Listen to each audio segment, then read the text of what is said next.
Why most of this startup fails in marketing? Most of this startup fails in marketing not because कि उनके पास budget नहीं है, but because कि उन्हें पता ही नहीं होता कि एक्चुअल मार्केटिंग होती क्या है। और पता है सबसे डेंजरस पार्ट क्या है, कि उन्हें ये लगता है कि वो सब कुछ सही कर रहे हैं। आज के टाइम पे अगर आप किसी भी स्टार्टअप फाउंडर से पूछो कि मार्केटिंग कर रहे हो क्या, सो उनका ऑलमोस्ट सेम आंसर होगा हाँ। और अगर पूछोगे कैसे, सो वो बोलेंगे कि रील्स अपलोड कर रहे हैं, एड्स रन कर रहे हैं, पोस्ट भी अपलोड कर रहे हैं।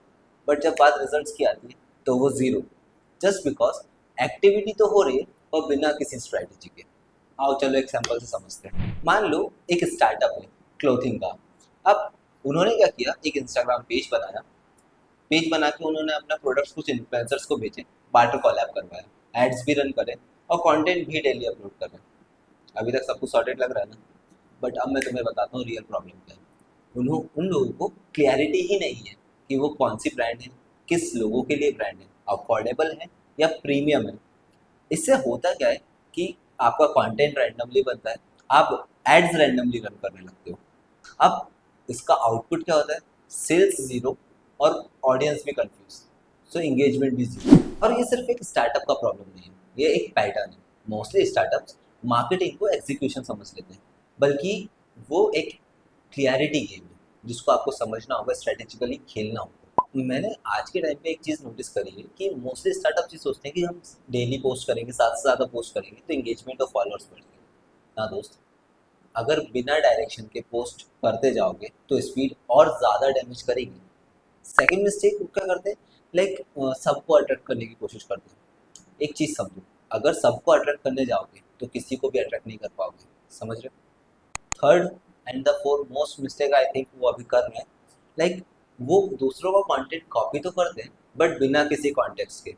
अब इसे एक एग्जांपल से समझते हैं कि लाइक आपने एक ब्रांड को कॉपी करना शुरू करा, बट आपने ये चेक नहीं करा कि वो एक प्रीमियम ब्रांड है, वो प्रीमियम कैटेगरी में आता है। बट आप एक अफोर्डेबल ब्रांड हो, ओके। अब आप एक प्रीमियम ब्रांड का कंटेंट अगर कॉपी करोगे तो आपकी ऑडियंस अफोर्डेबल कंटेंट देखना चाहती है, ओके। समझ रहे हो? आप नहीं कर पाओगे वो चीज़ फॉलो। थोड़ी देर के लिए अपन वापस उसी एग्जाम्पल वाले ब्रांड्स पे चलते हैं। अब अगर उसे स्टार्टिंग से क्लियरिटी होती कि वो क्या है और किस लोगों को टारगेट करना चाह रहे हैं, तो उसके एफर्ट सेम रहते हैं बट रिजल्ट्स अलग लेवल पे लेके जाते हैं उसे।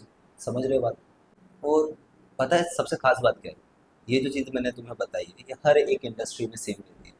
हर इंडस्ट्री में सेम प्रिंसिपल चलते हैं, क्लियरिटी, पोजिशनिंग, कंसिस्टेंसी।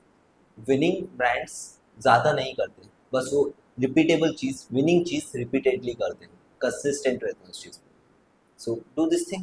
और अगर आप भी अब एक स्टार्टअप बिल्ड करने का सोच रहे हो तो आगे जाके ये मत सोचना कि हम क्या और क्या पोस्ट कर सकते हैं, बल्कि सोचने वाली बात ये है कि आप बोल क्या रहे हो और किसको बोल रहे हो। बिकॉज मार्केटिंग कंटेंट का गेम नहीं है, marketing is all about clarity. और अगर आपके ब्रांड में, आपके स्टार्टअप में क्लियरिटी आ गई तो ग्रोथ ऑटोमेटिकली आ जाएगी। So this is it guys. In the and बस यही बोलूँगा कि स्टार्टअप शुरू कर रहे हो थोड़ा ध्यान से करना, बहुत रिस्क भी होता है, लेकिन मार्केटिंग अगर अच्छे से कर ली क्लियरिटी के साथ, so you will definitely grow your brand. All the very best and to subscribe.